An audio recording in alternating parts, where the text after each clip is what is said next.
Oi, pessoal. Espero que esteja tudo bem com todos.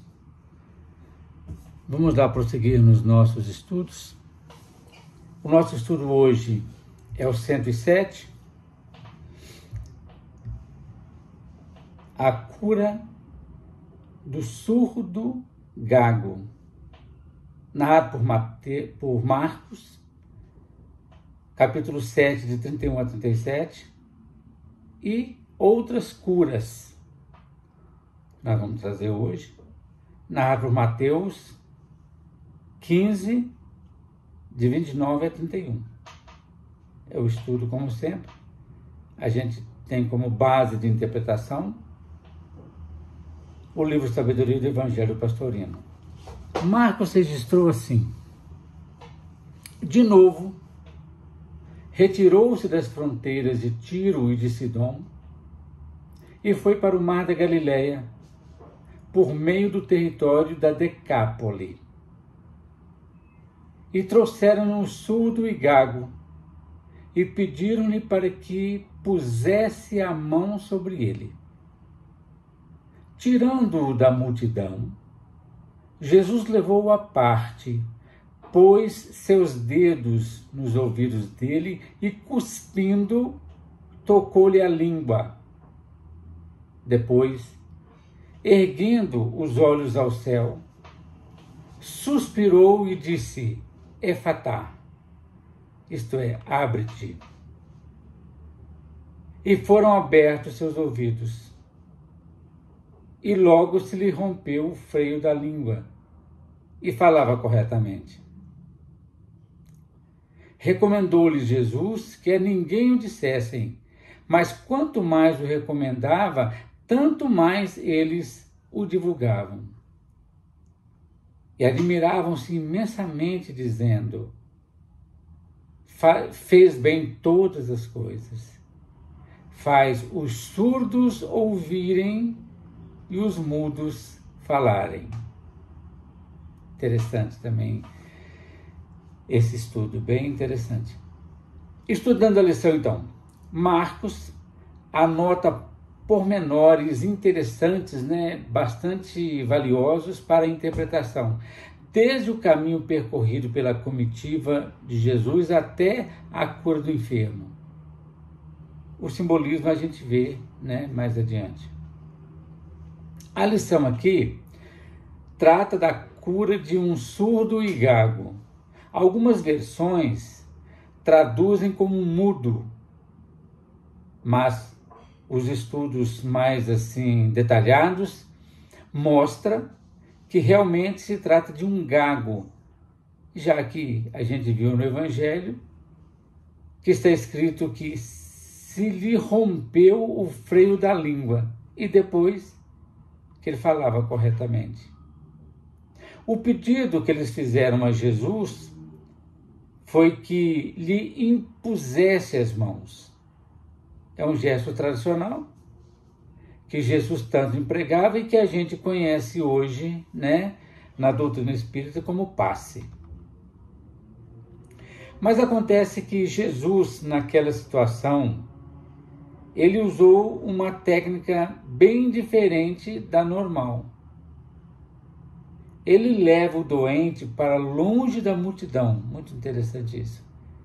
Encosta os dedos nas orelhas dele, do enfermo, e a seguir cospe, possivelmente na ponta dos dedos, e com sua saliva toca a língua do gago. Depois desses gestos, levanta os olhos para o alto, suspira, isto é, recebe, ou então emite onda fluídica através da sua respiração e então pronuncia a palavra efatá, que significa abrir, a palavra em hebraico, O enfermo é curado da surdez e o rompimento do freio da língua acontece, Permite a ele, então, expressar-se corretamente, claramente. Tem questões interessantes para a gente refletir, Por exemplo, nós temos 3 questões básicas. Por que afastar-se da multidão? A outra questão. Por que tocar as orelhas? E a outra questão. Por que a saliva na língua? Outra questão. Por que a palavra hebraica, né, que Jesus citou? A primeira questão, né? Por que afastar-se da multidão? Jesus levou-o à parte porque naquela localidade Jesus não quis fazer nada publicamente. E porque Jesus precisava usar de gestos para despertar a fé do enfermo, porque sem a fé não existe cura, que nós já percebemos. Jesus não queria de jeito nenhum que seus gestos fossem interpretados como magia, porque aquilo era proibido pela tradição, né? Agiu assim, então, para que não fosse mal interpretado. B. Tocou-lhe as orelhas, porque sendo o enfermo surdo, não poderia, claro, ouvir as suas explicações. E Jesus só poderia demonstrar para ele o que ele iria fazer, logicamente fazendo-o ouvir, né? Tocando, então, nos ouvidos, que era o local afetado. Outro tópico. Tocou-lhe a língua com a saliva, porque Jesus seguiu uma tradição rabínica que dizia que a saliva, sobretudo em jejum, tinha poderes curativos. Os rabinos pregavam isso, né? Além desta cura também a gente encontra nos evangelhos outras duas em que Jesus serviu-se da saliva, ambas para curar cegos. Outro tópico. Ele proferiu a palavra em hebraico, efatá, como uma súplica para a cura. Por saber também, foi muito interessante, Jesus teve todos os cuidados, por saber que os preceitos rabínicos naquela época proibiam terminantemente quaisquer palavras quando se tratavam de chagas ou de enfermidades. E também para evitar, conforme a gente já disse, que a cura fosse interpretada como processos mágicos, né? Beleza. A seguir, então, vem a habitual proibição que Jesus sempre fazia para não divulgar aquilo que tinha acontecido, mas não adiantava nada. O pessoal, quanto mais Jesus falava para não publicar, mais eles publicavam. Entendendo a lição, então, em sentido profundo. Vamos lá. Marcos anotou cuidadosamente o roteiro anormal de Jesus. Por quê?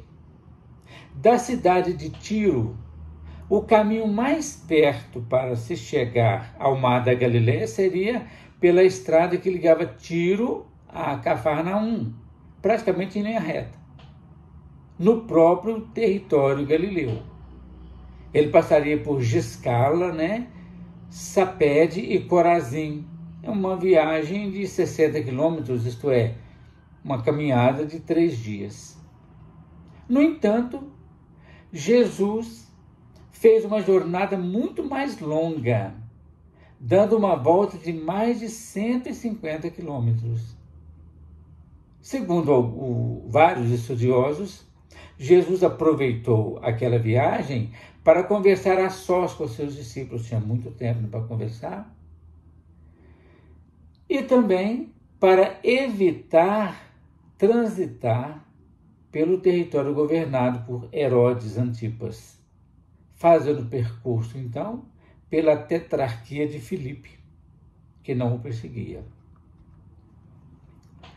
Como sabemos, então, todas as palavras, a gente fala isso sempre, de qualquer livro sagrado, de qualquer livro revelado, no caso aqui o Evangelho, tem uma razão simbólica de ser, Vamos verificar. A passagem nos mostra mais uma busca. Na passagem no estudo passado, a gente viu uma busca que era da mulher cananeia. Essa aqui é mais uma busca de Tiro e Sidom, conforme nós falamos, né? Na terra agitada dos negócios, Canaã, para as águas tranquilas do mar da Galileia, isto é, jardim fechado. Algo que não se fez repentinamente nem abruptamente. Vibracionalmente, a distância é enorme, é muito grande, atravessando numerosos estágios, isto é, Decápole, 10 cidades. Olha como é que é interessante esse processo, né?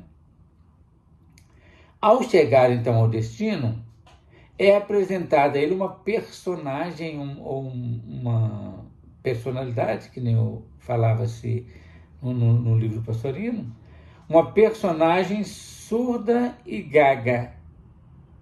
Para quê? Para que a individualidade o curasse. A surdez física simboliza aquela pessoa que não consegue ouvir a voz interna da verdade. Isso é surdez, do ponto de vista simbólico e espiritual, né? A gagueira significa aquela pessoa que, apesar desse defeito da audição, pretende ensinar o caminho certo às criaturas. Olha que legal. Ou seja, ele tenta falar, mas ele tenta pregar, tenta encaminhar as pessoas, mas o faz incorretamente por causa da deficiência da fala e da surdez. Simboliza exatamente o modelo daqueles pregadores que ainda não tiveram o contato com a grande realidade, que não mergulharam ainda na consciência cósmica, que ainda não se unificaram ao Cristo. Por isso só podem falar gaguejando, né? Não fisicamente, mas espiritualmente. Vão pronunciando palavras pela metade, ensinando meias verdades. Isso porque, sendo surdos à voz interna do Cristo, só conhecem as coisas através dos gestos materiais, isto é, dos livros e das leituras. Jesus, então, o que faz? Retira-o da multidão, levando-o à parte. Claro, a primeira coisa a fazer num caso desses é chamar a criatura ao isolamento e à meditação, fora da multidão, a fim de que, no silêncio, possa realizar esse encontro místico com Cristo interno. Depois, então, Cristo coloca seus dedos nos ouvidos para abrir-lhe os canais auditivos e assim ele possa melhor ouvir as palavras do Cristo. Em seguida, cuspindo, isto é, emitindo de si as intensas vibrações de amor, toca-lhe a língua, rompendo-lhe o freio, para que assim ele possa proferir corretamente as palavras e revelar as verdades com correção. Jesus, erguendo os olhos para o céu, profere a palavra em hebraico, efatá, que quer dizer abre-te, no sentido exato de abrir os canais superiores do Espírito para a unição com Cristo. Um detalhe muito interessante que serve para a nossa vida prática. O Cristo, ao ver aquele homem que era surdo à voz interna e ensinava meia-verdades, de modo algum o condenou, não o silenciou, não o desprezou. Ao contrário, chamou-o à parte para abrir-lhe o caminho certo da evolução, ajudando-o na busca da verdade. O resultado desta ação do Cristo é que o homem teve seus ouvidos abertos à voz divina e passou a falar corretamente, pregando o certo, o correto, divulgando as verdadeiras realidades. O final da história revela o êxito daquela cura, porque aquele acontecimento foi verificado por todos que clamavam a Jesus como a bondade encarnada, dizendo: fez bem todas as coisas. Isso é um dos mais belos testemunhos a respeito de qualquer ser, a pessoa que consegue fazer bem todas as coisas. Isso é um grande testemunho. Deduzimos da lição que o Cristo que reside em nós está pronto a nos ajudar, abrindo-nos os ouvidos para que aprendamos, entendendo, estendendo as mãos a nos guiar no caminho certo para ir ao encontro dele. Desde que o desejemos, é claro, a fim de assimilar seus ensinamentos silenciosos e profundos e poder, então, divulgá-los corretamente. É muito interessante isso, né? Depois nós temos aqui o trecho de Mateus de outras curas. Além dessa cura, a gente sabe quantas curas Jesus fez, né? Mateus, então, no capítulo 15, versículos de 29 a 31, registrou assim: tendo deixado esses lugares, Jesus voltou para as margens do mar da Galileia, e subindo ao monte, sentou-se aí, e veio a ele grande multidão, trazendo consigo coxos, estrupiados das mãos, cegos e surdos. E deitaram-nos aos pés de Jesus, e ele os curou. De modo que a multidão se maravilhou ao ver mudos a falar, estrupiados curados, coxos a andar e cegos a ver. E glorificou o Deus de Israel. Entendendo essa lição em sentido profundo, as curas de Jesus, elas provocavam profunda admiração no povo e a notícia se espalhava por todas as localidades e todos iam até Jesus, né? Importante observar que essas enfermidades